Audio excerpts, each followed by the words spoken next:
जय माता दी दोस्तों, कैसे हैं आप सब। एक नगर का सेठ अपार धन संपदा का स्वामी था। एक दिन उसे अपनी संपत्ति के मूल्य निर्धारण की इच्छा हुई। उसने तत्काल अपने लेखाधिकारी को बुलाया और आदेश दिया कि मेरी संपूर्ण संपत्ति का मूल्य निर्धारण कर ब्यौरा दीजिए, पता तो चले मेरे पास कुल कितनी संपदा है। सप्ताह भर बाद लेखाधिकारी ब्यौरा लेकर सेठ की सेवा में उपस्थित हुआ। सेठ ने पूछा, कुल कितनी संपदा है।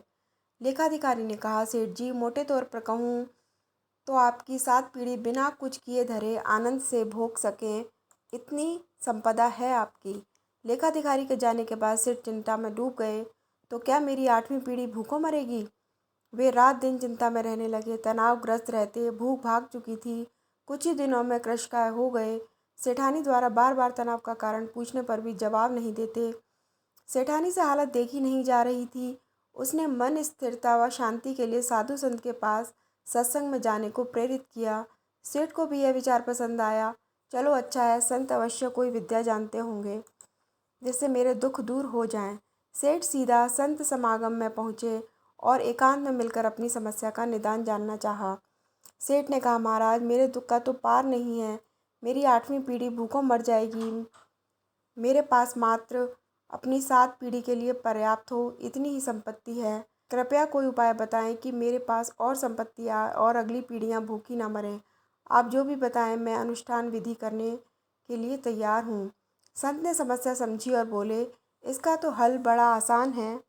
ध्यान से सुनो सेठ। बस्ती के अंतिम छोर पर एक बुढ़िया रहती है, एकदम कंगाल और विपन्न। उसके ना कोई कमाने वाला है और ना ही वह कुछ कमा पाने में समर्थ है। उसे मात्र आधा किलो आटा दान दे दो। अगर वह यह दान स्वीकार कर ले तो इतना पुण्य उपार्जित हो जाएगा कि तुम्हारी समस्त मनोकामना पूर्ण हो जाएगी। तुम्हें अवश्य अपना वांछित प्राप्त होगा। सेठ को बड़ा आसान उपाय मिल गया। उसे सब्र कहाँ था। घर पहुंचकर सेवक के साथ क्विंटल भर आटा लेकर पहुंच गया बुढ़िया के झोपड़े पर। सेठ ने कहा, माता जी, मैं आपके लिए आटा लाया हूँ, इसे स्वीकार कीजिए। बूढ़ी माँ ने कहा, बेटा, आटा तो मेरे पास है, मुझे नहीं चाहिए। सेठ ने कहा, फिर भी रख लीजिए। बूढ़ी माँ ने कहा, क्या करूँगी रख के, मुझे आवश्यकता नहीं है। सेठ ने कहा, अच्छा कोई बात नहीं, क्विंटल नहीं तो ये आधा किलो तो रख लीजिए।